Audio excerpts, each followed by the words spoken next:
Hello, and welcome to part 2 of our sculpture series here on the Drywall Podcast. I'm your host, Nick Harmon. With us today, Keith Peterson out of Tucson, Arizona, discusses his unique approach to drywall sculpture and how he may have been inspired by Bernie Mitchell. So again, one time, Carrie sends me a video, my brother Carrie sends me a video of Bernie Mitchell. Yeah. And, with the wolf, and yeah. I was like, man, that is beautiful. Yeah. And I was like, man, this is what I need to be doing. I need to be doing something a little more special, so. Yeah. So and that really inspired me to take my work to the next level, The Drywall Podcast was brought to you today by Fresco Harmony. Fresco Harmony, making walls better since 2004. You can find out information about the Drywall Podcast, Fresco Harmony, and a lot of other things if you reach out to me directly at info@frescoharmony.com. But for now, Keith Peterson on the 28th episode of the Drywall Podcast. Let's get into it. Hey, Nick. What's up, Keith? How's it going? Here we are. Yeah, here we are. I'm a little nervous, but I think this is beautiful. Perfect. You got Fresco Harmony in the background. And we're lucky. So we have Keith Peterson out of Tucson, Arizona, our second sculpture artist of a 3 sculpture artist series that we're doing.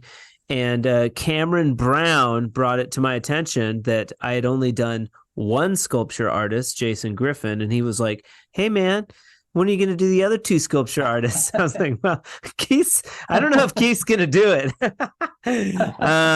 So a little hesitant. Thank you so much for coming on. It's going to be fun. It's going to bring awareness to this unique form of art. It's going to get you connected maybe with some other sculpture artists. And yeah, man, we go way back. How far back do you and I go? Probably at least 10 years, I think. Yeah, I've been doing Fresco Harmony for quite a while now, probably about 10 years. And that's when I found out about you and your Fresco Harmony. So, do you remember how you found out about Fresco Harmony? Actually, Carrie somehow found you on YouTube, and he actually started doing Fresco Harmony himself. Funny. And then he showed me a wall at his house, and I really liked it. So I was like, I need to learn this, So I just asked him where to find the product and how to get a hold of the product. And I ordered a color pack. I think you might have sent me a free color pack. Sure. Something, but I did an accent wall on my living room wall. And I really liked the results, so I just kept going with it.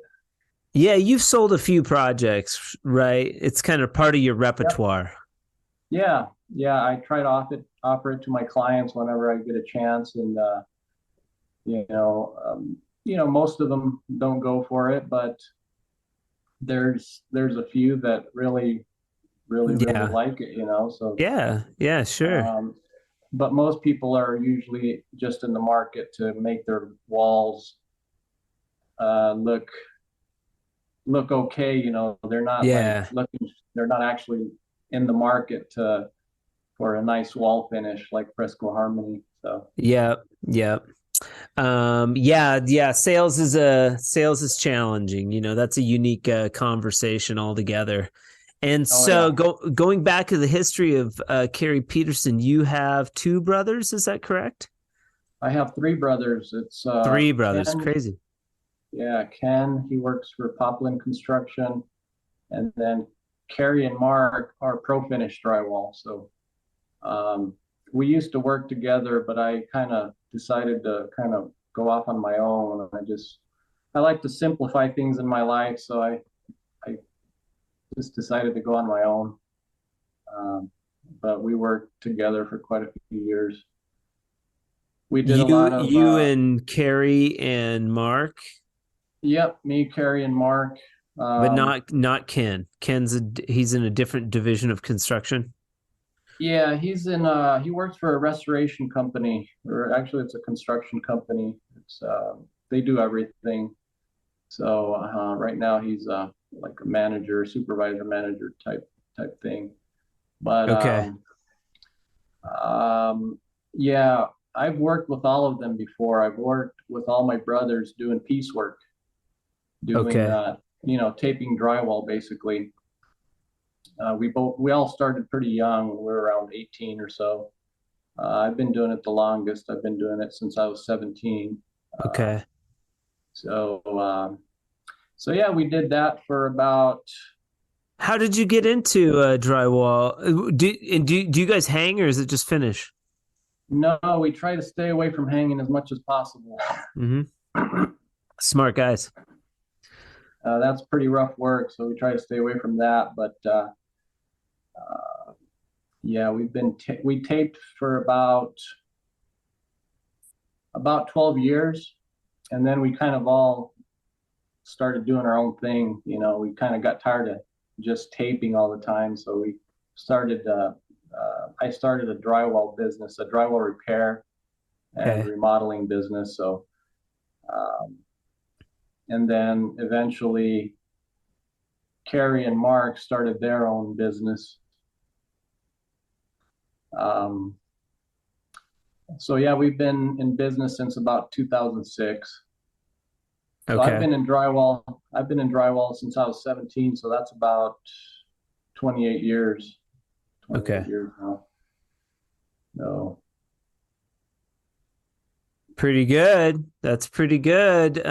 You similar. I'm right out there on the same sort of timeline there Uh-huh. with you. Pretty much. Yeah, Pretty yeah. much. Yeah, quite a while. You've been doing it for about 20 years, haven't you? Yeah, I can't remember when I was in the union. It must have been around 2001 or 2002. Uh-huh. So quite a Yeah, while. I never worked for a union, so I don't know anything about unions. Yeah, it was just try. It was a good way to learn. I was an apprentice, and so I actually went to classes. They had apprenticeship classes once a week that we had to go to, and I was 50%, and then you get raises based on how many hours you have on the job, and Uh-huh. that sort of thing. And so you go from 50 to 55 to 60, 70, 80, 90, and then you get journey out after about 3 years. Uh-huh. Okay. It's pretty Okay, cool. And you get interesting. raises. You get raises as you achieve another percentage rate increase. You get Okay. that percentage of journeyman rate. Okay. It's a pretty Interesting. good program. You know, Yeah. I mean, you get Well, paid to learn a trade. You don't graduate like you graduate college with a big debt. And this way learn the trade, and when you get out, you're making a very good wage with full benefits and yeah. vacation pay and things like that. A little different than the Well, piece rate route. yeah, we didn't get any of that.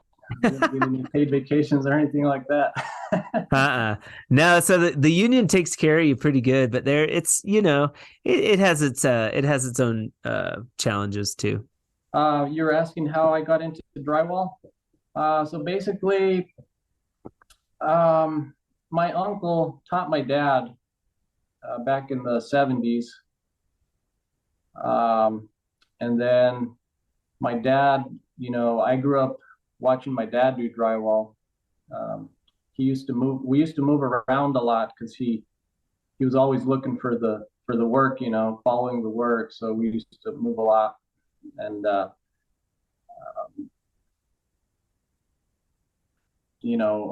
I grew up around drywall my whole life. So I always just figured I was going to be a drywaller when I was little. That's kind of what I expected to be when I grew up. It's kind of Yeah. usually kids follow what their dads do. They end up doing the same thing. A lot Now, of us do it, at were least. you were you in Mexico? Is that right? At that Yeah, time? So Yeah, I you was born. came, you came, we'll go all the way back. So your dad was from Mexico. Which city in Mexico? My mom's from Mexico. My dad's from the White Mountains. Okay. So basically, my dad went to visit with some Mormon friends of his. Went to visit Mexico because there's a Mormon colony down there. Right. It's called LeBaron. So my dad went to visit with his friend, and my mom at the time was working for the Mormons. Taking care of their kids and cleaning house and stuff like that. Yeah. So that's where they met, and my dad didn't know Spanish. My mom didn't know English when they got married. Perfect. Match made in heaven. Yeah. I wouldn't say that, but something like that. Yeah, yeah. That's pretty cool. But, And sorry, say that. What city was that again? in Mexico, it's called LeBaron. The colony is called LeBaron. And It's the it's a city's called Mormon. LeBaron, the colony's called LeBaron too. And this is interesting. We'll get more into this, but that's where your dad was doing drywall down there or up here in the States? He was doing drywall up here, and he met a guy that had connections with that community, Okay. and so he invited my dad to go visit. Okay. So he goes down there and meets my mom and falls Yep. in love with her, and they end up getting married. And Okay. so I was born down there, Okay. but we used to move back and forth quite a bit. My Right. whole childhood, I was always the new kid in class. Yeah. But Do you have dual citizenship? yeah, yeah, most people from that community have dual citizenship. Okay. So That's cool. yeah, it's pretty cool. It's been interesting for sure. Do you Having speak both. do you speak Spanish? Yeah, I speak fluent Spanish. Okay. I think it was my first language, or Yeah. I grew up with both languages, so I'm fluent in both. Right. Right. Does your dad probably speaks Spanish now too, yeah? Yeah, he speaks Spanish. He learned it pretty well. He's Yeah. kind of hasn't had to speak it as much lately because him and my mom got divorced. So Oh, okay. I was yeah, gonna ask. yeah, so he hasn't had to speak it so much lately. So he's kind of forgetting it a Yeah. little bit. Yeah. Yeah. Cool. So you started your dad was drywalling and that's sort of how you got into the trade, but I assume you were up in the United States by then full time. Yeah, we came to Tucson when I was 12, and we've been here ever since. Okay. And then I started doing drywall one summer with my dad, and I think it was about 93. Yeah. And I worked that summer with him, and then I went back to work for a restaurant. And then I was like, man, I did not like working at a restaurant, so I decided that I wanted Yeah. to do drywall. Yeah, yeah. So I went we You went well, full you time. you have that mud, that bug that I have, and maybe Jason Griffin has. You have that little bug where you really like the mud Oh yeah, so yeah. much that you make art out of it, which is very unique. There's not too many people that actually take that medium and create art. So that's kind of cool. But you like working with the medium, yeah? Yeah, oh yeah. I think I've had it in me since I was a little kid, because I Sure. remember when I was about 7 years old. I lived in Winslow, Arizona for a year, and I fell in love with this little girl, uh, and then we moved to Mexico. So it was kind of a heartbreak, for me. So Yeah, boy, I'll because I knew I say. wasn't going to see her again. So I grabbed some of my dad's. I think it might have been some type of smooth set, some type of powdered mud, uh, and I mixed some up, and I poured it on the ground somewhere, and I wrote. Her name was Kim, so I wrote Kim and Keith, and I made a heart with it, So Beautiful. Beautiful. Real that was my romantic. first. That was my first artwork with drywall mud. That was your first mud artwork. So the seed was sort of planted there. When you were maybe around 12, 13, you start dabbling in it, following your dad to work during the summers. You get into drywall. Was it right away that you started creating art, or is that something is that a muscle that you developed, or did you hang out after work and kind of play around with the mud? How did that come to be? Well, my dad, what was I going to say? My dad used to take us to work with him when we were, I was like 7, 8 years old. He would take us to work and we would spot nails for him, Yeah. and that was my first experience with the actual drywall work. And, me and my brother loved it, because he would pay us, I think it was $1 or something like that. Like $1 an hour. Yeah, something Yeah, like yeah. that. And I think we'd only work for about an hour. Then we'd Yeah. just run around. We'd run around Yeah. the house, But so that was my first experience with the actual drywall, doing drywall. But then when I started doing drywall, I never really got into doing anything with actual sculpting. I did a little bit of sculpting in art class in high school, Okay. clay. Did you have a medium or an art that preceded working with the mud? Were you drawn to drawing and painting? Did you have sort of an Yep. intrinsic artistic gift or sense? Yeah, actually, when I was 17, I fell in love with another girl in high school. True romantic, this guy here. I love it. I love it.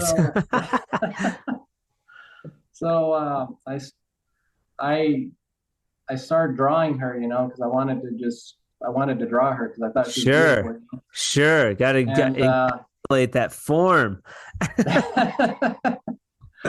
Love it. I drew her, and man, it was a terrible drawing. It was just absolutely terrible. And I wanted to improve, I wanted to get better, and I think maybe I did try to do one more of the same girl. And then I just started drawing from magazines, people from magazines, and I started improving, and I just kind of fell in love with it, with pencil drawings. Sure. And so when I started doing my mud work, it actually helped me a lot to know how to draw, especially faces, because did you take formal classes on the human form and specifically the head? I know they have specific, no, there's lessons and courses. I think I read a couple of books here and there, but no formal training or formal classes. My first sculpture was, I think, a paper mache dummy that I made, and I tried to make it as realistic as possible. And I think that's when I fell in love with sculpting. So I think I went a few years without really doing any sculpting, and then how did you figure out the paper mache? Were you taking a class, or did you see something online, or? No, I kind of had an idea of how to do it, and I just started playing with it, and it worked out, It worked out. The dummy came out pretty good. I made the face and came out pretty realistic. So I think that's when I fell in love with sculpting. Yeah. And then, one night I was just laying in bed and I was wondering, I wonder if people do sculptures with drywall mud, on the wall. Yeah. So the next morning I get up and I go on Google, and I found like several wall sculptures, and I was like, oh, cool. I was excited when I saw like a tree or a tree and some other type of sculptures. And Yeah, I got excited. your trees are exceptional. And to our listening audience, if you haven't checked out Keith Peterson's stuff online, you got to go check it out. And that's on Facebook. You have a bunch of stuff, right? Yeah, it's Keith Peterson Drywall Art. Yeah. I used to have an Instagram page, but I think they did away with it. I think I put a nude in there or something. I think that's probably the reason why they Oh, too bad. they cut me off. So Well, maybe you should like try and go on there again, because that's a fantastic avenue for showcasing your work. I do have a new account. I haven't posted anything on it yet, but Okay. I'm probably going to start posting on it soon. Okay. Start posting all my work. So, Yep. um, Yep. but Yeah, I would so yeah, consider that's kind you of to how I. be, I would say you're more you're linear, but of the sculpture artists between you and Jason and Bernie, I would say you're more abstract. You have you have a more whimsical sort of abstract essence to your work, you know, Oh, which I okay. like. I mean, Huh. that's just my own interpretation. Huh. Okay. Yeah. um I don't know how to interpret my artwork. yeah. I've always figured like I've always liked realism, and I've always thought it to be more realistic for some reason. Yeah. But And you hadn't heard of Jason Griffin, correct? Or vice versa? Had you seen his work? so so I had so I started doing some sculptures after I saw on the internet that there was people actually doing them, and Yeah. I think I did maybe two or three sculptures, but they weren't very big, and mm, they weren't that great. They were okay, but um, so again, one time, Carrie sends me a video. My brother Carrie sends me a video of Bernie Mitchell, Yeah. and with the wolf, and I Yeah. was like, man, that is beautiful. Yeah. And I was like, man, this is what I need to be doing. I need to be doing something a little more special, So Yeah. and that really inspired me to take my work to the next level, Uh, Excellent. And so Bernie is going to be on the show. We got him scheduled. that's awesome. Yeah, Looking yeah. forward to So, looking yeah, I forward to talked to him working on with the you. phone. Really great guy. The Canadians are really great people. Uh-huh. Super cool guy. I've followed him for a long time. He's always been a supporter of my stuff and what I'm up to. Yeah. And, I look forward to hearing his story as well. Um, so this was probably, this couldn't have been too long ago then when you really got into the sculpture art. You were pretty far along. Like if you're into drywall 28 years, sculpture art didn't come, the drywall mud art stuff didn't come until much later in your drywall career, correct? Yeah. Yeah. I didn't start doing drywall or actual sculpting until uh, maybe 10, 12 years ago. Okay. All right. So, So yeah. That's a while. That's a while. And you've done art shows. One question I always wrestle with when I did my first sculptures, they were on pieces of sheetrock. And it was always like, well, what do I do with them now? Like, do I frame the sheetrock? And then it uh, didn't occur until later. And so early on, what I did was I actually removed the existing sheetrock from the wall, and I screwed the art piece to the wall. And then I'd use right, J metal, and like I cut out the studs even. So I created like an inset of the art piece. And it right. seems like now, I mean, in retrospect, this was 20 some years ago. I mean, in retrospect, it seems like very laborious, but man, I just thought it was cool. And also I was using color too. You also are pretty steadfast white, but you have used color in yours. Jason Griffin, I know, uses color very sparingly.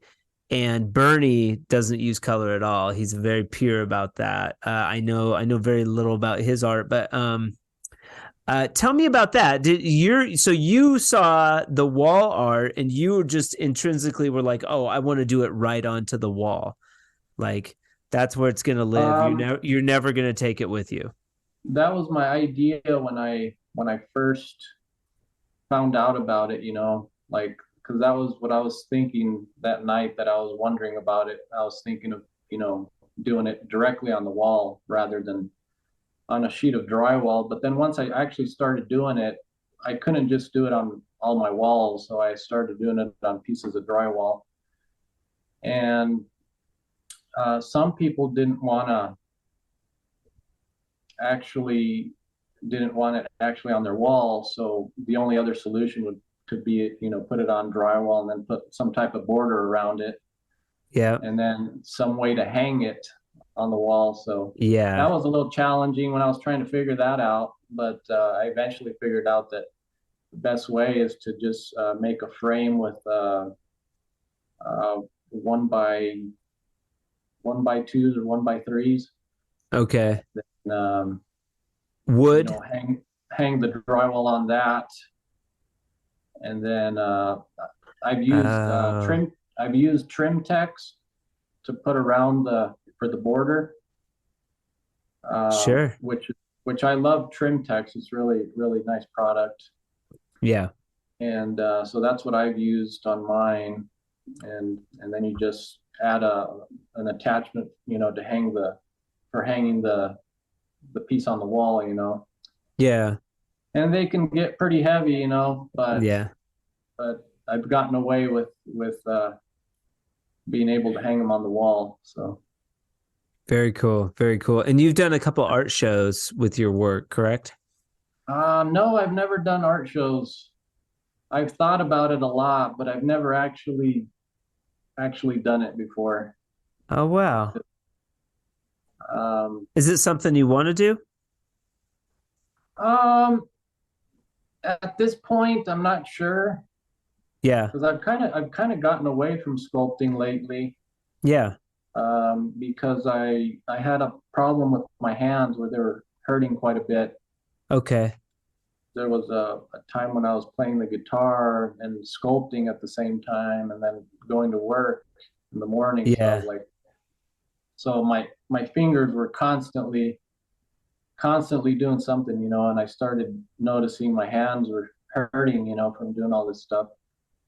And now I'm just trying to kind of rest my hands a little bit and see if I can get them back to. I have the Drywall Podcast, How to Listen. Now, have you listened to any of the podcasts just out of curiosity? Yeah. Did you figure it out? I usually go on Google and just search for, Drywall Podcast. But okay. I also have the Podbean app. Oh, okay. I did have a little bit of trouble to start with. That's what you were saying. I just got the Podbean app, and then yeah.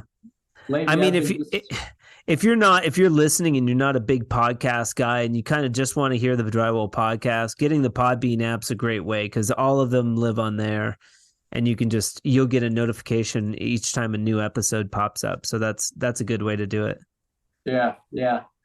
I've listened to quite a few of them. I've learned a lot from just listening to the podcast. Yeah, they're pretty cool.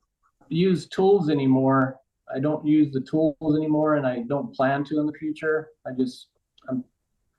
kind of had my time with the tools, running the tools. So I just don't use them anymore. All my work is handwork now. The tools didn't take with you, huh? You used them for a little while, and now you're like, I don't want to use the tools.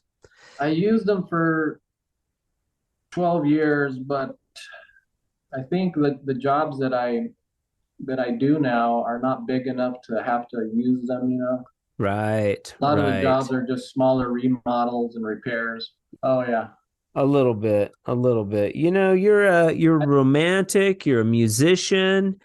You like to create art. I've noticed that you like to, experiment with different things yourself, so. I was never sort of satisfied, drywall. I loved it. And, but once I learned it, I kind of, and you can't really know everything, but, I kind of had it down, and texture was sort of the last of the steps that I needed to learn. And Right. once I learned that, It was like you needed to move on to something color something was color was the natural, like, sort of next step. okay. Podcasting was always just kind of like, I like listening to podcasts, and I always thought it would be fun. I like editing video, and so it sort of caters to that need, that creative, need. It's been very Yeah, fun though. my son is very my son Davian is very creative, and he actually that's what he does. He does a lot of videos. So Okay. I know what you're going through, because I see him going through. Yeah, he probably does a lot of editing. He does a lot of editing, and that's what he hates the most is the editing part. I don't know Oh, about you. I guess I would have to enjoy it, you know. Yeah, I guess, and that's good. That's good that you enjoy it because I'm sure you enjoy filming as well, filming these podcasts. Uh, I'm sure you enjoy doing them. Yeah, yeah. And I mean, it's kind of like somebody sort of had to, but like, it's almost like I wanted to hear the podcast. I wanted for there to be a podcast, and there's a couple that are out there, and the ones that are out there, I didn't like the way they were doing it. I wanted to hear more from the guys that are doing it. The They're guys doing that that I work. the guys Yeah, that I'd met and seen online that were really cool, that were up to cool things, that were doing sculpture art, or that were doing drywall art with Trimtex products, or Drywall Shorty. She's on social media and she does lots of cool things. And she's yeah, also loves drywall. And not very many people can talk about drywall. right. Only you have to kind of do it. I'm not going to talk to a general contractor about whether or not I'm using a box. They don't give a Exactly. shit. Like, nobody really cares. Right. So I wanted to hear that story. I wanted to hear the stories that drywallers had to tell. Yeah, and you're doing a great job, I think. I mean, you have the gift of gab, so you're Yeah. able to actually do really good interviews. So Thank you. Thank you. really enjoying your interviews. Well, I Um, appreciate it. And this one's no slouch. I mean, this is all good information. We haven't gotten into the nuts and bolts of your art. People can certainly go onto your page and talk about it. There was a couple other things though that we discussed prior to coming onto the podcast. You weren't feeling well, and you hadn't been for a while, and you had this insomnia, and you were saying that it's a direct result from mold, and that was your diagnosis. But can you tell me a little bit about that? I basically do a lot of repair work, so I run into mold quite a bit. There was a time when I had this stomach issue. It's called an H. pylori. It's a bacteria that causes ulcers. So I took antibiotics for that. So I basically killed off all my good and bad bacteria. And then I was working on this job that had quite a bit of mold in it. And I think that's how this mold got in my system and started creating this issue, which I have now. But And did you go so I to a think, doctor? Did they tell you this is the issue? How well, did you diagnose that your insomnia was directly related to the mold that you've been exposed to? just because I've done a lot of reading about it, about different health issues, and it's pretty obvious that whenever you have some type of health problem, it's going to affect your sleep. Okay. And this mold thing, they call it candida. That's what I have. It's called candida. Candida. Yeah, it's a fungal infection basically in my system because mold is opportunistic, you know. So if the conditions are right in your body, it'll get into your body. And if you have something going on and the conditions are perfect, the mold will start taking over, you know. Okay. And it turns into yeast basically. So it doesn't grow as mold in your body, but it grows as yeast. Okay. And people call it candida. So yeah, I'm on a real strict diet. I don't eat carbs or sugar. I very little beer or Okay. anything like that. And So so would there, in looking at that, is there something that maybe you would have done differently or will do differently into the future? Wear a respirator when you're working around mold, or are you more aware of it now? yeah, I'm much more aware of it. I make sure to wear a mask Okay. every time I run into mold. I wear a mask and or a Okay. respirator. And I think the big thing here, the big issue was that I was taking antibiotics at the time. So for anybody out there that's going to be taking antibiotics, make sure you stay away from mold, Why is that? because when you're taking antibiotics, it kills basically your good bacteria and your bad bacteria.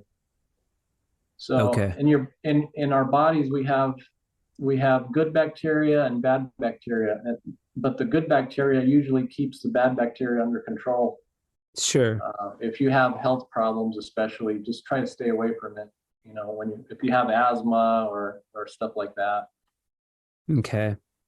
So, And then we talked a little bit earlier in the podcast. So, are you a Mormon, or is that a big part of your family? Are you very religious in that regard? I was raised Catholic. My mom Okay. was Catholic, so my mom's regular traditional Mexican, Sure. you know, Yeah. and that's the dominating religion in Mexico. So I grew up Catholic, Okay. and on my dad's side, I have Mormon ancestors that, Yeah. like one of my great great grandfathers founded Snowflake, Arizona, uh, Okay. back in the early or late 1800s, I think. So I have a lot of family history in Snowflake, and that's like a Mormon town, you know. Okay. And my dad grew up Mormon. My dad grew up Mormon, but he got discommunicated from the church because he wasn't participating. So Okay. they just discommunicated him. Uh, Interesting. yeah, so I've been around. Does he still practice like being a Mormon today, or? No, he didn't want anything to do with it after he got discommunicated. You know, I don't think he ever wanted anything to do with it, Sure. but that was his decision. You know, I don't have anything against Mormonism or anything, but Sure. that was his decision. You know. We were talking about, though, this colony, LeBaron, down in Mexico, though, and I think we were talking specifically about, which was interesting to me, you were talking about the Hispanic influence, or they would come up here and work and then go Mhm. down and buy cattle. That was interesting to me in this Yeah, particular place. yeah. So And I was like, well, basically, why cattle? yeah. So basically, here's my cliff notes from our conversation.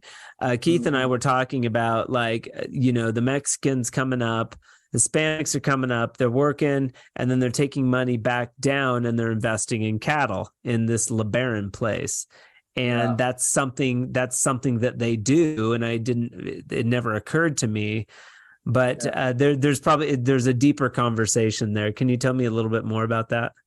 yeah. There's so basically this Mormon colony um, has like I think like maybe I think at least 30% of the people there women and men are involved with drywall, or have done it at some point in their life, you know. Okay. I don't know why. I guess it's just a good trade to make money on, I guess. But I think it just kind of started with maybe some of the guys down there doing drywall, and then it started kind of spreading. So these guys would need help down here in the United States. When they would come down here, they would need workers, so they would hire people from Mexico, from that colony. And then it just started just spreading, you know, because it was a good way to make money. And then they basically come down here, they all live in a small apartment, you know. Yeah. Maybe 10 guys will pile up in an apartment and live there for about maybe 5-6 months and work their asses off and you know, make as much money as they can. And then they'll go down to the colony and invest it in cattle and land and pecan orchards. There's a lot of pecan orchards down in LeBaron. So. And then they can do better. They can do better with those business ventures down in Mexico. Yeah, because they want to live down there. They want to live in Mexico. So right, but the wages aren't good enough. You got to have a pecan or a cattle or some type of land acquisition in order to make a good enough living where you're comfortable. Right. Yeah. So that's kind of how it works down there. And there's a lot of people that have been able to get pretty wealthy doing that, you know. Sure. But yeah, it's a pretty interesting history down there. The colony of LeBaron. There's LeBaron. Yeah, it's one of the colonies that's kind of close to the colony where Mitt Romney's parents were born. Okay. So you know who Mitt Romney is? Yeah. Candidate for. I think we all know who he is, but yeah. Yeah. So his parents were born in a Mormon colony down in Mexico. Oh, interesting. Mitt. It's about 40 minutes away from LeBaron. So okay. They have a lot of ties with them. Yeah. You know? So interesting. And then there's ties to the Mormon church. There's ties to drywall. So you're doing primarily patching now, correct? Yep. Okay. Yeah, I have this problem with energy, so I can't take on super large, stressful jobs anymore. Yeah. You know? Yeah. How old are you, Keith? I'm 46. Okay, we're the same age. Yeah. You're 46 as well. I've heard that on the other podcast, so I knew you were 46. Yeah. When's your birthday? September 18th. Nice. Happy birthday. Thank you. I got you by a few months, buddy. Yeah, you sure do. Yeah, but I've noticed that we have a lot in common. I've heard you say that with other guys, you know, that you have a lot in common with other guys, but I've noticed that you and me have a lot in common, you know. Yeah. Except for the gift of gab that you have, you know, you're really good at it. Yeah. And I lived and worked in Sierra Vista, Arizona too, which is very close to Tucson. I mean, we would drive up to Tucson sometimes, you know, if we wanted to go to the big city from Bisbee, you know. What do you think about what's the difference between Tucson and Albuquerque? Is there Tucson's a little bigger. It's a little more metropolis, more traffic. Yep. Okay. You know, Tucson's growing much quicker than Albuquerque. Albuquerque tends to be a little bit, you know, it's hard. This area is hard to grow. You know, it has a hard time. It has a little bit harder time growing, for whatever reason. I like Tucson. It's a little cooler here than Tucson for sure. Tucson's hot. Yeah. Although you're getting into some nice months right now. are you surrounded by large areas with very low population in Albuquerque, or are you kind of on the edge of that large span of just mountainous area in New Mexico? Yeah, Tucson and Albuquerque are similar in that there's a large mountain range right next to our town. And I think even to the west of the mountain range sits a town on the Rio Grande. And then yeah, it's similar. It's just a little smaller. It would be like a little brother to Tucson. Yeah. Yeah. That's what I've always thought, is they're probably about the same size, same population. Yeah. I've never really just less traffic, which I really like. I like that there's less people. We have about 1 million people here, Okay, yeah. I think we're a little over 1 million here. So. Yeah. So pretty similar. Just there isn't that expanse like as you head north to Phoenix. Right. There's that, there's a lot of expanse that way. We have Rio Rancho, which is an urban sprawl on the other side of the Rio Grande. And then, we've got Los Lunas and some outlining smaller areas, but it's pretty slow growing here. We lived in Deming, New Mexico, and Silver City as well. Yeah. When I was a kid.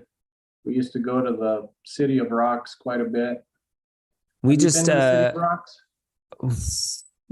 drove through there. My wife and I hiked into the Gila, and we did a hot springs up in the Gila. There's a ghost town up there. I posted a video on YouTube that we visited. There's an old ghost town, and we visited the hot springs there, and it was it had been washed out. Like they had a huge 50-year storm, and it was really treacherous to get back in there. It was probably a 6-mile hike up the riverbed, but the hot springs were still coming out of the rocks, and we had to make like little springs. I mean, New Mexico's gorgeous. I love that it's still like so unpopular that you can do stuff like that. Yeah, it hasn't gotten saturated. Yeah, I lived there about 2 or 3 years, so I love it.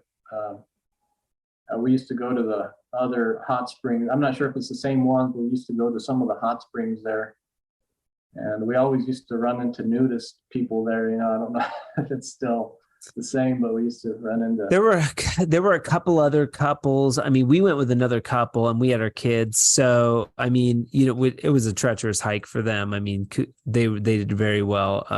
I wouldn't recommend taking your 6 and 7-year-olds on this journey, but our kids managed okay. And then we had my friend had his girlfriend, and I had my wife, so we were clothed. Everybody was clothed. There was a dude sort of up there, and then there was like these other people that were kind of up there, but it was there wasn't any nudity on this trip. But it was stupendous. I mean, there's some gorgeous, amazing stuff here in New Mexico. You should take your kid to the City of Rocks. He'll really enjoy that. I've heard of it. One of my best memories down in New Mexico is the City of Rocks.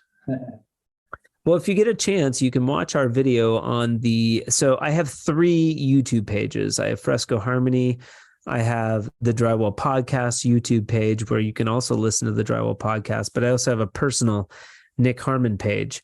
Yeah. So I go on these like campouts, I do backpacking and various things. We went to Prague in Germany, and I'll do videographies of these little trips that we go on, and they're on the Nick Harmon page on YouTube. So I have a page where I do these videos, and you can see our recent video. It's about a 15-minute video. Oh, okay. I haven't seen them on YouTube, but I occasionally see what you're doing on your Facebook page. So I'll have to check it out. Yeah. And then what does the future hold for Keith? Are you going to bust out some artwork here? I mean, are we going to have a get together where we have you and Bernie and Jason come down? And we'll all collaborate on a mural or something. That would be pretty awesome. Wouldn't that be super? I was thinking about it during the interview. I was like, how cool would that be? We could all like jump on a big wall and just like do whatever we want, like create some sort of cool I've mural. thought about that quite a bit. I would like to collaborate with another artist and do something together, and see It'd be fun. see what we get at the end, Yeah, we'll keep talking about it. Are you going to start making more art though? Are you just sort of on a break, or I mean, I get it. I'm still it ebbs on my and flows. break. I'm still on my break. There's this lady that wanted me to do a tree for her, and then my mom started having some health problems, and I kind of lost a little bit of interest with it. So I haven't talked to her for a while, and I'm not sure if she's even interested in doing it anymore, but she'd be interested. I think I see this art stuff more as a hobby, though. I just I'd rather just do the things I want to do rather than have somebody tell me what to do. Absolutely. I mean, I'm open to doing the work for other people, because a lot of times people will just kind of they'll give me an idea of what they want, and they'll just kind of let me loose and kind of figure it out on my own, on what I'm going to do. Sure. So that's kind of nice when that happens, but when you have somebody that's telling you exactly what they want, it can be a little difficult sometimes. Yeah. But I think I do plan on doing some more artwork eventually. I'm not sure when. Yeah. Sometimes you have to have the inspiration. You have to, feel good to do it, because it takes a lot of energy to make one of these sculptures. It takes a lot of time and energy. So I'm also wanting to get into mold remediation now. So okay. I'm looking into that right now, but see where it takes me. I'm not sure where it's going to take me, but I'm going to, at least get my feet in the water, Yeah. Yeah. And what wall is that behind you? It looks like, stop me if I'm wrong, but that looks like a gray with a warm silver sealer over the top of it. Yeah, this is Burns charcoal. Okay. Burns charcoal. I actually, I know you're not supposed to do this, but I diluted it a little bit because I wanted it a little bit lighter, Okay. I don't recommend doing that because you can run into problems. But yeah, since I do artwork, I felt confident enough to be able to dilute it and make it a little lighter, Sure, you can do it however you want, man. I mean, how did you make it lighter? Did you use more mud? I just used less of the product. Less. So the challenge with that is a lot of the product sits at the bottom of the bottle. So even if you're using, I mean, unless you stir it up real good. Mm-hmm. So I would almost like empty it into another container, stir it really good to make sure it's all stirred up, and then use half of it. Or instead of using a 3.5 gallon box, use a 5 gallon bucket. So use more material and you'll get a lighter color. Yeah. I usually put a little rock inside of it just to mix it up, Oh, that's a really great idea. So that's what I do just to get all the color out from the bottom, Gosh, I should put a marble in every bottle. Yeah. Like just so when you shake it up. Yeah. Yeah, but if I try to match this wall, I'm probably not going to get the exact formula, so that's the downside of diluting it. That's why that is the downside. Yeah, that's why I'm saying, how you could dilute it and still keep a formula, some type of formula, so that you could recreate that color. Right. Yeah, using more mud, or you could use a double batch, like mix. If you wanted a half ratio, you would mix one color pack with 2 boxes of mud in an oversized bin. That would give you. That's a good idea. You could do it that way. And that way your formula is not compromised. You'd be like, oh yeah, then this wall, I did that double ratio. It'd be Right. like, instead of adding less color, you add more mud. Right. That's a good idea. And you create half the tone. Yeah, because I've run into customers that have requested like a lighter shade of this, or so I've had to do that sometimes. Usually it's just like an accent wall or something. But Yeah. if it's a whole room or a whole house, I'm not gonna. Yeah. Well, and yeah, you could buy a custom color too also, but that would be a good way to do it, because you're also doubling your material. Yeah. You're buying less color. You're buying less color packs. If you're using 2 to 1. I mean, you could even use 3 to 1. Right. If you wanted to. Right. Yeah, there's a lot of ways to skin a cat. Yeah, I would encourage all the drywallers out there that haven't tried Fresco Harmony to give it a shot. Do at least one wall. Yeah. And get a feel for it and see if you like it. It's only going to add another skill to your. Yep. Another skill that you can offer to your customers, and even just your own house. I mean, it's nice. It's nice to have. I have Fresco Harmony in just about every room in my house. Nice. I did a fireplace just recently. I'll show you that real quick. Oh, nice. So see, it looks like there's a colored sealer there. Oh, is that a swirl? Are you doing a swirl there? Yeah, that's a swirl. Okay. That's a swirl. So what color did you swirl in with the Burns charcoal? I used warm silver. Okay. That's what it looks like. So that's kind of like, that's normally what I use, is warm silver. I've been wanting to try the pearl. Yeah. The pearl metallic. We have a Peterson snow with pearl swirl coming up. I just have a feeling that this pearl color gives a nice feel to the walls. Yeah, for some reason. It does. It really does. It gives those lighter colors some flair. Yeah, I'll have to try it out. And then, of course, Pearl of Wisdom. What would you bestow upon the drywall community if you could put something on a billboard or share some insight with your drywall community nationally and globally? I would say enjoy your work, enjoy doing drywall, and just know that you're providing a very important service to your clients. And you're making their lives better. And because sometimes we just do it for the paycheck, Yeah. And we actually need to enjoy the work and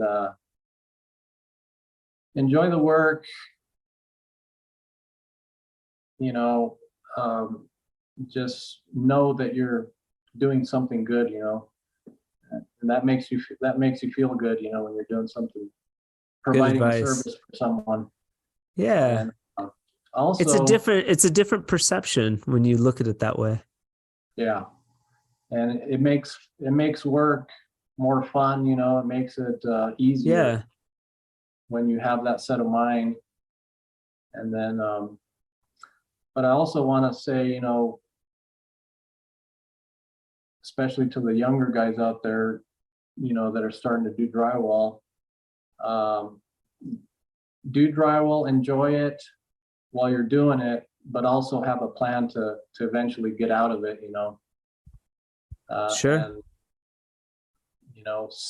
save 10% of your income, and invest and have a way out of it eventually, because you're not going to be able to do drywall for the rest of your life. If you're in the union, they have retirement plans and things like that. But if you're on your own or you're working for somebody on the side, you in your 40s, you start thinking about that retirement and, a plan for the future, things like this. And you don't really think about it in your 30s as much, or your 20s. You don't think about it at all in your 20s, but plan for the future. Yeah, that's it. Awesome.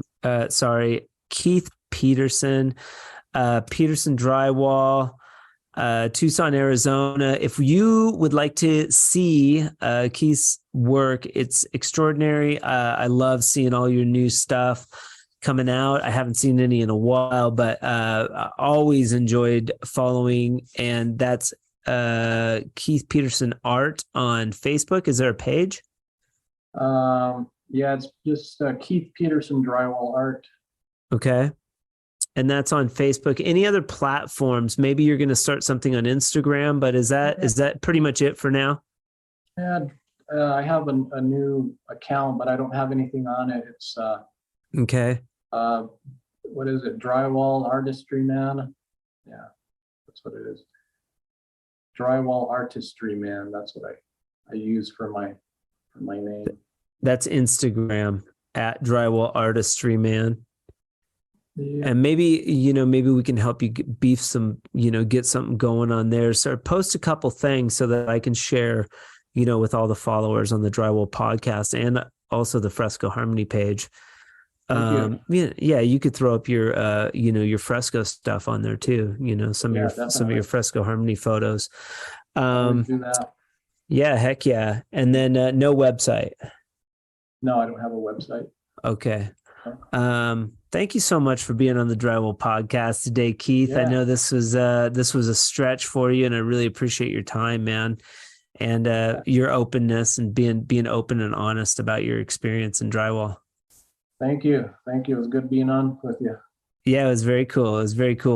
And we will be in touch. Maybe we'll get together and have like a cool 4-artist collaboration. How cool would that be, man? Yeah, that'd be awesome. Yeah, meet up somewhere really cool and do a giant mural. How cool would that be? So we'll have to work on that. That would be really cool. Until next time, man, I hope you have a fantastic day. We'll talk soon. Yeah, it was good talking to you finally after all these years. Yeah, after all these years. All right, Keith, you have a good day. We'll talk soon, okay? Take it easy. All right, bye. Special thanks to Keith for being on the Drywall Podcast today. I appreciate your time and your wisdom. The Drywall Podcast can be listened to every Friday on platforms such as Podbean, Apple Podcast, Spotify, and also YouTube. The Drywall Podcast was brought to you today exclusively by Fresco Harmony. Fresco Harmony, making walls better since 2004. If you have questions about the Drywall Podcast, Fresco Harmony, our guest, or anything, you can reach out to me directly at info@frescoharmony.com. Thank you so much for joining the Drywall Podcast today. I sincerely appreciate it. Join us next week for our third drywall sculpture artist, Bernie Mitchell. But until then, keep drywalling.